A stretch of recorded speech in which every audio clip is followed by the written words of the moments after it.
Voice of మన్యాసిని స్వాగతం సుస్వాగతం. కాక్రోచ్లే కదా ఇవి మనల్నేం చేస్తాయి అనుకున్నాయి కేంద్ర ప్రభుత్వానికి దిమ్మ తిరిగేటువంటి జవాబులు ఇచ్చే ఆ కాక్రోచ్ జనతా పార్టీ సభ్యులు, విద్యార్థులు వీళ్ళంతా కూడా పార్లమెంట్ని ఈరోజు ముట్టడిస్తా అని అన్నారు.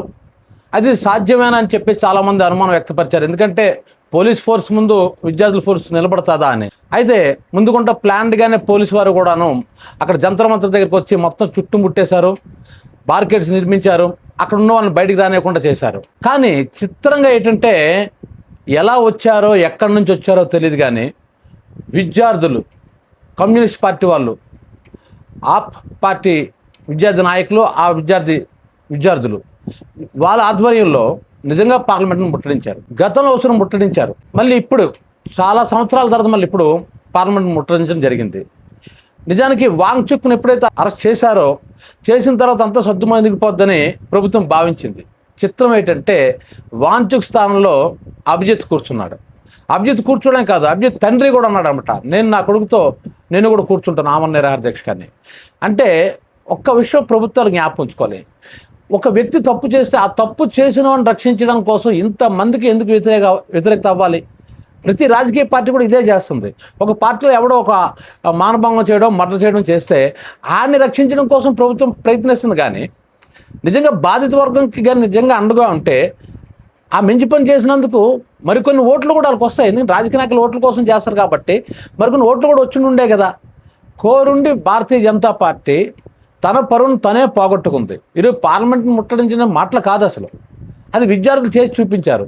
వీళ్ళంతా ఏం ఊహించుకున్నారంటే పోలీసు వారు జంతర్ మంత్ర దగ్గరికి నుంచి వాళ్ళని కదలలేకుండా చేస్తే ఇంక వీళ్ళు పార్లమెంట్ వరకు ఎలాగొస్తారు అనుకున్నారు. కానీ వాళ్ళు ఊహించిన దెబ్బ తగిలింది. ఎలా తగిలిందంటే మొత్తం వేల మంది విద్యార్థులు ఇక్కడ జంతర్ మంత్ర దగ్గర ఉన్న విద్యార్థులు అక్కడ ఉండిపోయారు, వాళ్ళని కదలనివ్వలేదు. కానీ వేలాది మంది విద్యార్థులు పార్లమెంటుని ముట్టడించారు.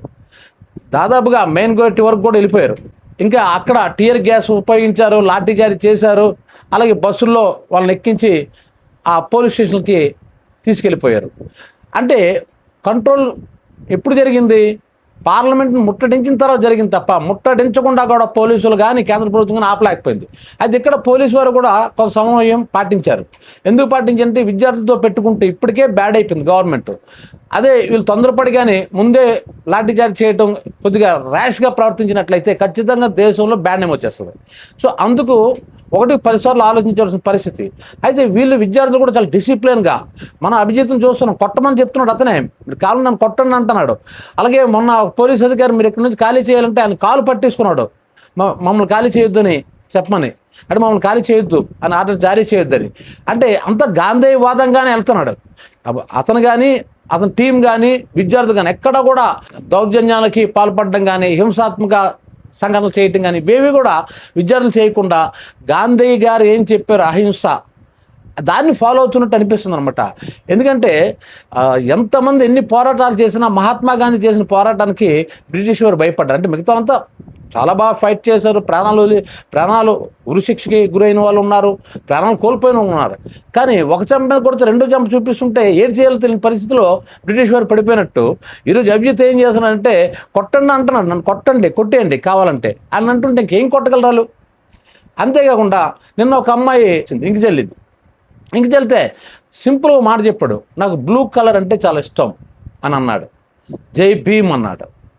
సో ఇది వాళ్ళు ఆచరించే విధానం మాత్రం ఈ మధ్యకాలంలో ఇటువంటి సంఘటనలు ఎప్పుడు జరగలేదు. అంటే ఆ విధమైనటువంటి ఒక డిసిప్లిన్గా ఉద్యమాన్ని ఇలా కూడా చేయొచ్చు. అంటే ఈ కాలంలో ఇలా చేయొచ్చా? అప్పుడు గాంధీ గారి కాలంలో వేరు, కానీ ఇప్పుడు కూడా ఇలా చేయొచ్చా అని నిరూపిస్తున్నారు వీళ్ళు. అదేవిధంగా దీనికి ప్రకాష్ రాజ్ కావచ్చు, షబ్నా ఆజ్మీ లాంటి సినీ నటి కావచ్చు, చాలామంది సపోర్ట్ చేస్తున్నారు ఈ ఉద్యమానికి. దేశవ్యాప్తంగా కూడా సపోర్ట్ లభిస్తుంది.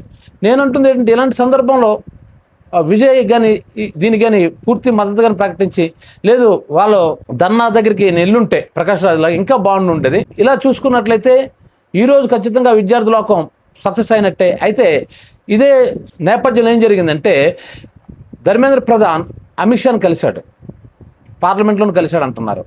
ఎందుకు కలిసి ఉంటాడు అంటే తను రాజీనామా చేసేది నిర్ణయించుకున్నాడా, లేదా అమిత్ షా కబురు పెట్టి నువ్వు రాజీనామా చేయనా అంటాడా ఏటో ఆ విషయాలు మాత్రం బయటికి రాలేదు. కానీ నిజంగా ఇక్కడ ప్రభుత్వం తెలివైంది అయితే ధర్మేంద్ర ప్రధాన్ చేత రాజీనామా చేయించుంటే చాలా బాగుంటుంది. అంటే ఇక్కడికి వచ్చేసరికి ఏంటంటే ప్రభుత్వానికి కూడా కొంత ఇగో వస్తుంది.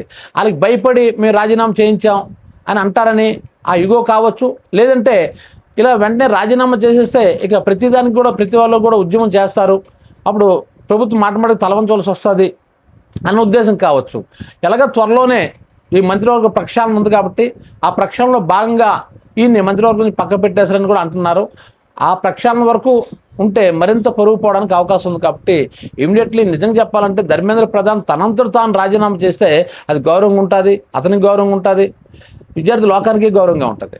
లేదు ప్రధానమంత్రిని రాజీనామా చేయి అని చెప్పాల్సి వస్తే అది ధర్మేంద్ర ప్రధాన్ కూడా అగౌరవం, అది పూర్తి విద్యార్థులకు విజయం కూడా అవుతుంది.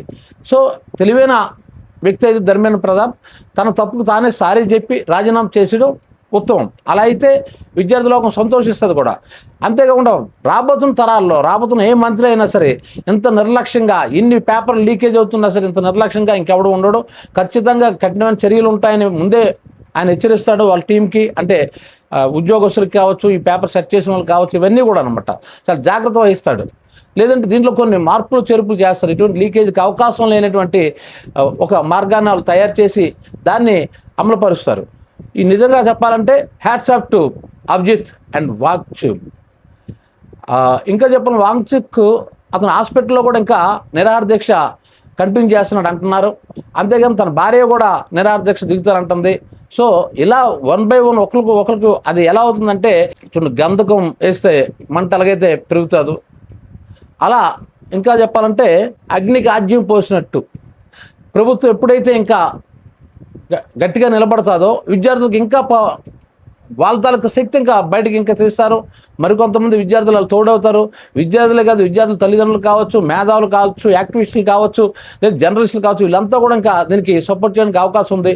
ఎప్పుడైతే దేశంలో ప్రజలు ఎక్కువగా కానీ ఈ కాక్రోచ్ పార్టీకి కానీ సపోర్ట్ చేస్తే ఆటోమేటిక్ ఇంతవరకు నిశ్శబ్దంగా మీడియా కూడా నోరెత్తడం మొదలు పెడుతుంది. ఇప్పుడు మనం చూస్తున్నాం గతంలో కంటే నిన్నటికి మొన్నటికంటే ఈరోజు మీడియాలో అది ఎక్కువగా వస్తుంది. కొన్ని ఛానల్స్ దాన్ని ఎక్కువ సపోర్ట్ చేస్తూ మాట్లాడటం మనం గమనిస్తున్నాం ఈరోజు. సో ఇలా ప్రజలు అటువైపు సపోర్ట్ చేస్తే ఆటోమేటిక్గా మీడియా కూడా ఇటు వస్తుంది. కాబట్టి ఆటోమేటిక్ ప్రభుత్వం కూడా దిగి వస్తుంది. ఏదైనప్పుడు కూడా మోడీ ఈరోజు ఒక మంచి డెసిషన్ తీసుకుంటాను అనుకుంటున్నాను. ఆయన చేత రాజీనామా చేయించడం లేదో ప్రధాని రాజీనామా చేయటం జరిగితే నిజంగా ఇరువురికి గౌరవంగా ఉంటుంది. ఈ వీడియో మీకు నచ్చినట్లయితే వాయిస్ ఆఫ్ మంజాల్ కి లైక్ చేయండి, షేర్ చేయండి, సబ్స్క్రైబ్ చేయండి.